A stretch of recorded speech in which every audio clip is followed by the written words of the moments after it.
جی ناظرین، آپ دیکھ رہے ہیں پروگرام باتوں باتوں میں ایاز مورس کے ساتھ، اور آج ہم اپنے اسٹوڈیو میں نہیں بلکہ ہم لاہور میں یہاں موجود ہیں جناب معروف شاعر نذیر کیسر کے ہاں۔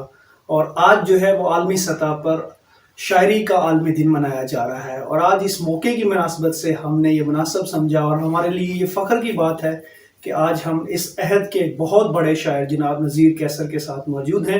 آج ہم ان سے بات کریں گے ان کی زندگی کے بارے میں، ان کی شاعری کے بارے میں، اور خاص طور پر ان کا جو فن ہے اور شخصیت ہے اس کو ہم مد نظر رکھتے ہوئے ان سے کوشچن کریں گے، اور ساتھ ہی ان کا جو ہے وہ کلام بھی ان کی زبان سے آپ کے ساتھ پیش کریں گے۔ تو ہماری اس گفتگو میں شامل ہونے کے لیے آپ بھی جو ہے وہ اپنے کوشچن ہمیں اور ہماری اس ویڈیو پر فیڈ بیک بھی دے سکتے ہیں، تاکہ ہم آئندہ آنے والے پروگراموں میں بھی آپ کے ان کوشچنس کو مد نظر رکھتے ہوئے اپنے پروگرام کو بہتر بنا سکیں۔ سر، بہت بہت شکریہ آپ کا ہمارے پروگرام میں اور خاص طور پر ہمیں وقت دینے کے لیے۔ آپ کا بھی شکریہ کہ آپ آئے۔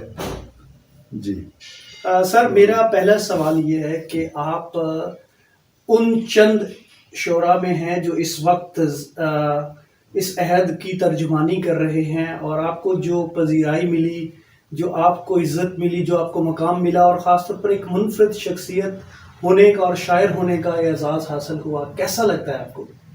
بہت اچھا لگتا ہے، کیونکہ جو محبت لوگ کرتے ہیں مجھ سے، تو اگر وہ محبت نہ ہو تو پھر زندہ رہنا مشکل ہو جاتا ہے۔ شاعری خود محبت ہے، اور جیسے آپ نے کہا کہ آج عالمی دن ہے شاعری کا، تو یہ عالمی دن جو ہے میں سمجھتا ہوں کہ خوبصورتی کا دن ہے، علم و دانش کا دن ہے، محبت کا دن ہے، اور یہ گوئٹے سے لے کے ڈانٹے تک، ورجل تک، غالب تک، اقبال تک، ربندر ناتھ ٹیگور تک، یہ ان سب کا دن ہے۔ وہ آج سب ہمارے ساتھ موجود ہیں، اور یہ دن جو ہے، کسی نے مجھے پوچھا تھا کہ اگر آپ شاعر نہ ہوتے تو کیا ہوتے؟ میں نے کہا اگر میں شاعر نہ ہوتا تو میں شاید ہوتا ہی نہ۔ واہ، زبردست! تو یہ جو دن ہے یہ میرا ہونا ہے۔ میں محسوس کرتا ہوں کہ شاید آج ہی میں پیدا ہوا ہوں، شاعری کے ساتھ میں پیدا ہوا۔ حسن نثار نے بھی کہیں لکھا تھا کہ اگر شاعری کو مجسم کر دیا جائے تو وہ نذیر کیسر کی صورت میں ظاہر ہوگی۔ سر، اتنے بڑے جو آپ کے اس عہد کے، خاص طور پر جو پاکستان کے اردو ادب کے بہت معروف شاعر، آپ کا ان کے ساتھ بھی واسطہ رہا، ان کے ساتھ بھی آپ کی رفاقت رہی، اور انہوں نے آپ کے کام کو سراہا بھی۔ اس کے بعد جو ایک ایسی نسل جو شاید ہمیں اسے دوسری نسل کہیں شاعری میں یا جدید پاکستان میں، اور ایک اب آج کی نسل ہے جو شاعری میں جو ہے وہ ایک نئی طرز پر شاعری کو لے کے جا رہے، ان تینوں نسلوں کو آپ نے دیکھا پرکھا، آپ کو کیسا محسوس ہوتا ہے کہ ان تینوں میں آپ کی ایک منفرد شخصیت اور مقام ہے؟ جی، وہ ثروت حسین نے ایک بار کہا تھا کہ نذیر کیسر نے 3 نسلوں کی آبیاری کی، تو ایک مصرع بھی یہ بن گیا تھا، 3 نسلوں کی آبیاری کی۔ تو یہ آبیاری دونوں طرف سے ہوتی ہے۔ میں نے احسان دانش، صوفی تبسم، جگر مراد آبادی، جوش ملک آبادی، احمد ندیم قاسمی، فیض احمد فیض، اس عہد میں بھی سانس لیا۔ پھر اس کے بعد ناصر کاظمی، منیر نیازی، شہزاد احمد، ظفر اقبال، یہ بھی میرے ہم اثر رہے۔ اور اب میں اس زمانے میں ندیم بھابھا، منصور آفاق، حسن عباسی، فیضان ہاشمی، یہ ادریس بابر، یہ تمام جو اچھے شاعر ہیں، ان کا بھی میں ہم اثر ہوں، اور یہ میں محسوس کرتا ہوں کہ خاص مہربانی ہے خدا کی مجھ پر کہ میں نے 3 عہد جو ہیں وہ دیکھے ہیں۔ اور آج جیسے آپ نے کہا کہ آج شاعری بہت آگے ہے، یہ زندگی میں ارتقا ہوتا رہتا ہے، بہت کم چیزیں ہیں جن کا متبادل نہیں ہوتا۔ مثلا غالب کا متبادل نہیں ہے، مہدی حسن کی آواز کا ابھی تک متبادل نہیں ہے، لتا نور جہاں، ان کا جو ہے کوئی مثال نہیں ملتی۔ لیکن ورنہ زندگی بہت آگے جاتی ہے ہمیشہ۔ ایک زمانے میں کہتے تھے کہ سہگل بڑے اچھے سنگر ہیں، لیکن پتہ چلا کہ محمد رفیع، کشور کمار، مہدی حسن، غلام علی، ان سے بڑے، جگجیت سنگھ، یہ تو ہر چیز آگے بڑھتی ہے. یہ بہت کم چیزیں ہیں جو جن کا متبادل نہیں ملتا. تو میں، جیسے آپ نے کہا، بہت خوش قسمت ہوں.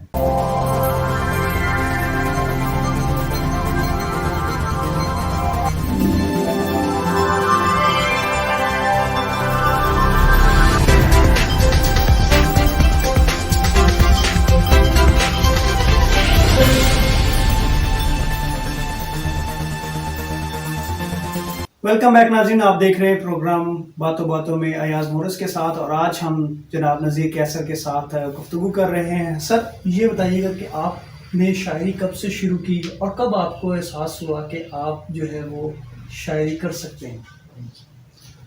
یہ میں نے جیسے بتایا نا کہ میں پھولوں میں، درختوں میں، پرندوں میں، بارشوں میں رہتا تھا. تو مجھے اس وقت پتہ نہیں تھا کہ شاعری کیا ہے، لیکن میں چلتے پھرتے گنگنایا کرتا تھا کچھ. تو مجھے لگتا ہے کہ وہ اس زمانے کی شاعری تھی میری.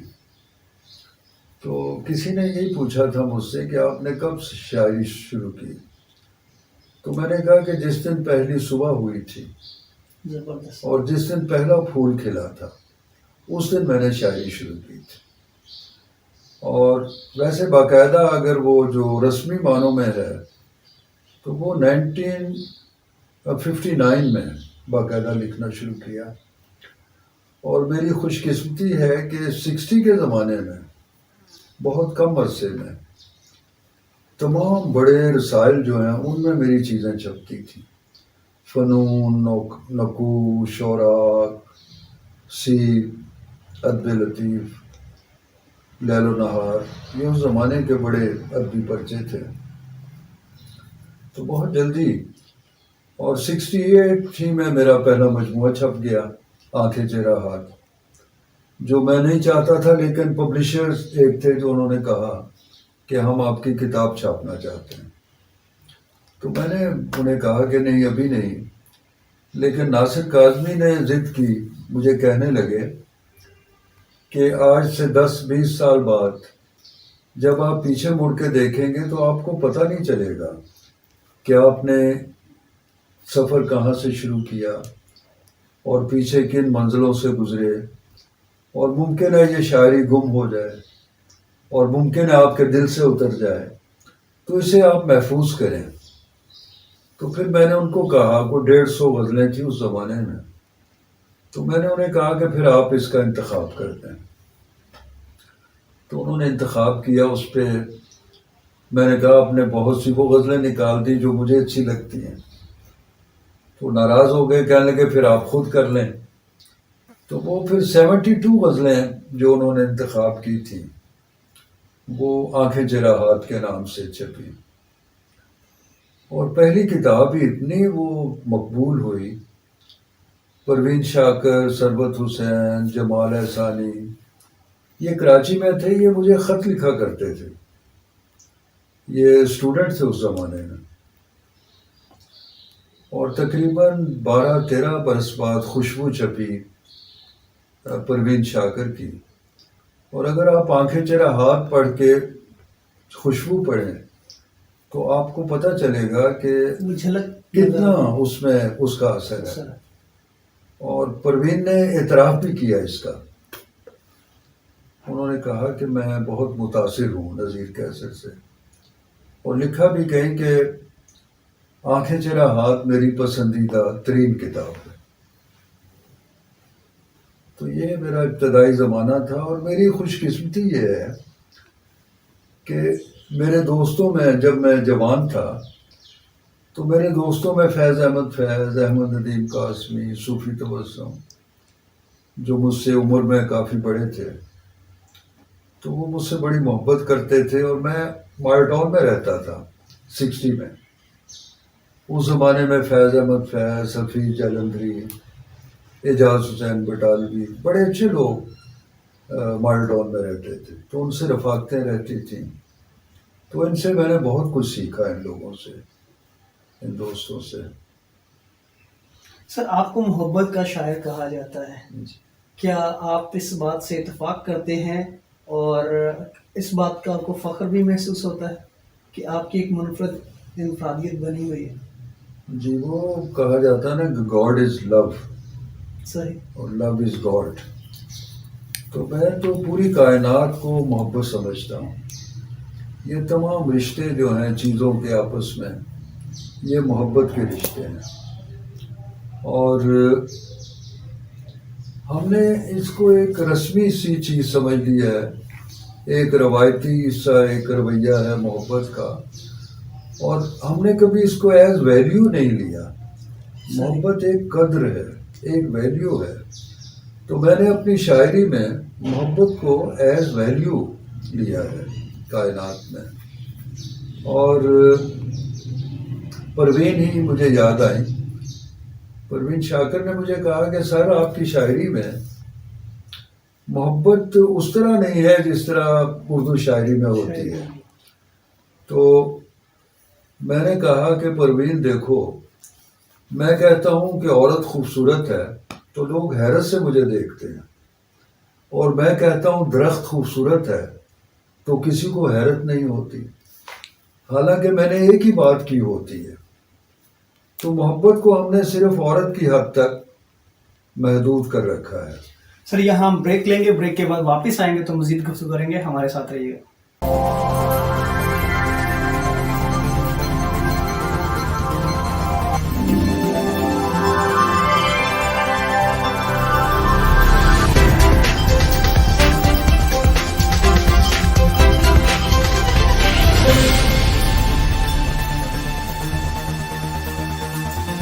ویلکم بیک ناظرین، آپ دیکھ رہے ہیں پروگرام باتوں باتوں میں، اور آج ہم جناب نذیر کیسر صاحب سے گفتگو کر رہے ہیں. سر آپ کے خیال میں شاعری کیا ہے، اور ایک شاعر بننے کے لیے آپ کو کیا سمجھنا یا جاننا ضروری ہے، اور کب آپ کو احساس ہوتا ہے کہ آپ واقعی شاعر ہیں؟ اچھا، یہ بھی بڑی دلچسپ بات ہے. اکثر شاعروں سے لوگ کہتے ہیں کہ آپ کو کوئی ٹھوکر لگی ہوگی. اچھا، تو آپ کو کوئی کیا سر یہ ایلیمنٹ ضروری ہے ٹھوکر لگنا ہے؟ ہاں، یہی میں نے اکثر دوستوں کو جواب دیا کہ بھئی آپ شاعر نہیں ہیں، لیکن آپ کو بھی تو کوئی زندگی میں ٹھوکر لگی ہوگی. ہر بندہ غم سے خوشی سے دو چار ہوتا ہے زندگی میں، لیکن ہر بندہ شاعر نہیں ہوتا. شاعری جو ہے ایک فیلنگ کا نام ہے، ایک خاص ٹیمپرامنٹ کا نام ہے. اب جیسے پتے زرد ہوتے ہیں تو شاعر کو زیادہ زرد لگتے ہیں، سبز ہوتے ہیں تو زیادہ سبز لگتے ہیں. یعنی وہ کہہ سکتے ہیں کہ عام انسانوں سے زیادہ سینسیٹیو ہوتا شدت ہے. احساس بہت ہے شاعر میں، اور اس کے بغیر آدمی شاعر نہیں ہو سکتا. پرانے زمانے میں تو جیسے میوز کا کانسیپٹ ہے کہ میوز جو ہیں وہ دیویاں ہیں گریک مائتھالوجی میں، آرٹس کی دیویاں، اسی سے میوزک کا لفظ بنا ہے، میوز سے. اور انڈین مائتھالوجی میں سرسوتی یہ دیوی ہے آرٹس کی، میوزک کی، شاعری کی. تو کہا جاتا تھا کہ شاعر پر کسی الہام کا، کسی دیوی کا سایہ ہے جس سے وہ شاعری کرتا ہے. تو ہو سکتا ہے یہ اس زمانے میں کانسیپٹ صحیح ہو، لیکن میرے نزدیک وہ ایک خاص فیلنگ ہے، ایک خاص وجدان ہے جو شاعر کے پاس ہوتا ہے. اچھا، وجدان کو بھی میں لکھا تھا میں نے کہیں کہ عقل جو ہے، فکر جو ہے، جب وہ اپنی نہایت کو چھو لیتی ہے، انتہا کو چھو لیتی ہے، تو سیال ہو جاتی ہے، لیکوڈ ہو جاتی ہے، وہ پگھلنے لگتی ہے. تو جب وہ آپ کا فکری لیول پگھلنے لگتا ہے تو اس وقت وجدان کی کیفیت طاری ہوتی ہے. وجدان جو ہے وہ فکر سے الگ نہیں ہے. اقبال نے تو کہا نا کہ عقل ہے محو تماشائے لب بام ابھی، کہ عشق جو ہے، وجدان جو ہے وہ الگ ہے عقل سے. ایسا نہیں ہے. میرے نزدیک عشق جو ہے وہ عقل کی انتہا ہے. وہ فکری جو ایک سوز و ساز ہے، جو اس میں بندہ پگھلنے لگتا ہے، اس وقت وہ وجدان میں داخل ہوتا ہے. تو شاعر ہمارے، ہاں اب دیکھیں کہیں میرا شعر بھی ایک ہے کہ خدا کو بھی انسان سے گفتگو کرنے کے لیے شاعری کی ضرورت پڑی. جتنے بھی صحائف ہیں، الہامی کتابیں ہیں، وہ شاعری کی زبان میں ہیں. سمبولک ہے، اشتہاراتی ہے، پراسرار ہے. بڑی شاعری ہمیشہ پراسرار ہوتی ہے، خدا کی طرح، کائنات کی طرح، بہت الہام کی طرح. زبردست. سر کیا ایک شاعر اس وقت تک شاعر نہیں ہمارے معاشرے میں گنا جاتا جب تک اس کا کلام جو ہے وہ پذیرائی حاصل نہیں کرتا؟ نہیں، بڑا شاعر تو پذیرائی حاصل کر لیتا ہے. اب میں محسوس کرتا ہوں اور یہاں لوگ گواہ ہیں پاکستان میں کہ مجھے بہت روکا گیا گروہ بازی کے تحت، پولیٹیکل سسٹم کے تحت. اور میں اپنی مثال نام ہی دوں تو مجید امجد ہیں، ایک چھوٹے سے شہر ساہیوال میں رہے، میڈیا سے کوئی تعلق نہیں تھا ان کا، ان کو مشاعروں میں نہیں بلایا جاتا تھا، ان پر زندگی میں کام نہیں ہوتا تھا. لیکن مرنے کے بعد اور کچھ اس سے پہلے بھی جب ان کی کتابیں چھپی شب رفتہ، تو پتہ چلا کہ وہ تو اس صحت کے بہت بڑے شاعر ہیں. یعنی اس کا مطلب کہ اگر آپ کی شاعری میں وہ حقیقت ہے، وہ خالص پن ہے، تو وہ وہ عوام میں رک نہیں مقبولیت. سکتا، بالکل نہیں. صحیح. بہتا ہوا پانی خود راستہ بنا لیتا ہے.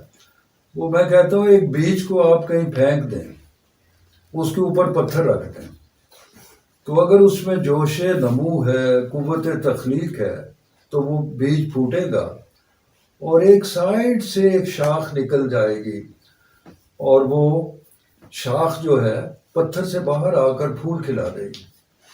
یہاں ہم ایک اور بریک لیں گے. ناظرین ہمارے ساتھ رہیے گا، دیکھ رہے ہیں پروگرام باتوں باتوں.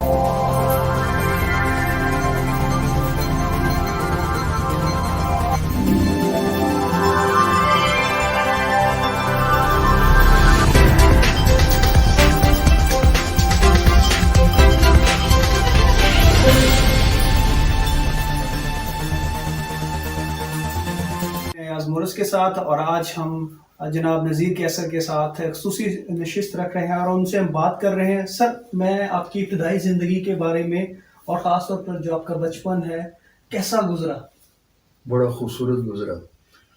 دریائے جہلم کے کنارے ہم رہتے تھے، بنگلہ نمبر 9، بڑا مشہور. وہ گھر کیا تھا، پورا ایک باغ تھا، اس میں تمام پھول پھل. پرانے زمانے میں جو بڑے بڑے گھر انگریزوں نے بنائے ہوئے تھے چھاؤنی میں، تو کم از کم وہ 4 سے 6 کنال کا تھا. تو اس گھر کے ساتھ آگے پیچھے چاروں طرف باغ ہی باغ تھا. اس میں نرگس کے پھول پہلی بار میں نے بچپن میں دیکھے، بلکہ ایک پھل تھا وہاں پر، تو وہ میں نے، وہ اورل لائف ہوتی ہے نا بچے کی کہ ہر چیز کو منہ کی طرف لے کے جاتا ہے، تو وہ توڑ کے میں نے جب دانتوں میں چبایا تو میرا پورا جسم ایک عجیب خوشبو سے اور ذائقے سے بھر گیا. بہت عرصے بعد پتہ چلا کہ وہ لیچی ہے. اچھا. اور آج بھی مجھے آم کے ساتھ اور اناناس کے ساتھ لیچی بہت پسند ہے. تو وہ چمکتا ہوا خوبصورت پانی چاندی کی طرح. اس زمانے میں تو دریا ہوتے تھے، آج کل تو جوہر بن گئے ہیں. تو کمپنی باغ بھی تھا ہمارے ساتھ ہی، تو باغوں میں، درختوں میں، خوشبوؤں میں، پھولوں میں، پرندوں میں میرا بچپن گزرا. تو بڑا، بلکہ میں سمجھتا ہوں اسی نے مجھے شاعر بنایا، اسی ماحول نے. اسی لیے اب مجھ پہ جو تازہ تھیسس ہوا ہے منہاج یونیورسٹی سے، وہ ہے نذیر کیسر کی شاعری میں عناصر فطرت. زبردست. تو یہ نیچر کے ایلیمنٹس بہت زیادہ ہیں میری شاعری میں. تو وہ یادیں، لیکن اس میں یہ تھا کہ یہ زمانہ تھا 1945 کا. تو اس کے 2 سال بعد یہ 1947 شروع ہوا جس میں ملک تقسیم ہوا. تو میں نے وہ زمانہ بھی دیکھا بچپن میں کہ جہاں شہر جل رہے تھے، ہمارے گھر کے پیچھے لاشیں پڑی ہوتی تھی، صبح رات کو گولیاں چلتی تھیں. تو وہ خوبصورتی، دہشت اور جمال اکٹھا جیسے ہو گیا نا اس زمانے میں. تو بڑا اچھا زمانہ تھا، اور کچھ چیزیں جو ہونے والی ہوتی ہیں وہ ہو جاتی ہیں، جیسے اس ملک نے بننا تھا، اور یہ بڑا خوبصورت ملک ہے، لوگ اس کو دہشت گردوں کے ملک سے پہچانتے ہیں۔ ابھی میں ہارورڈ یونیورسٹی گیا، یو ایس اے میں میرا لیکچر تھا ایک، میرا اور انتظار حسین کا، تو وہاں پر جو بندہ یہ دیکھتا تھا کہ میں پاکستان سے آیا ہوں تو وہ عجیب طریقے سے مجھے ملتا تھا، تو میں اسے بتاتا تھا کہ بھئی وہ بہت ہی خوبصورت ملک ہے اور وہاں دہشت گردی نہیں ہے، وہ تو کہیں کوئی واقعہ جیسے لاہور میں کہیں کوئی مرڈر ہو جائے، کوئی چوری ہو جائے یا کہیں آگ لگ جائے تو اس کا مطلب یہ تو نہیں پورا لاہور جل رہا ہے، اور ساری دنیا میں ایسے واقعات ہوتے ہیں۔ تو ہم نے تو اب یہ جو تازہ ترین واقعہ ہوا انڈیا کے ساتھ، اس میں بھی ثابت کیا کہ ہم پرامن لوگ ہیں، بالکل محبت کرنے والے لوگ ہیں۔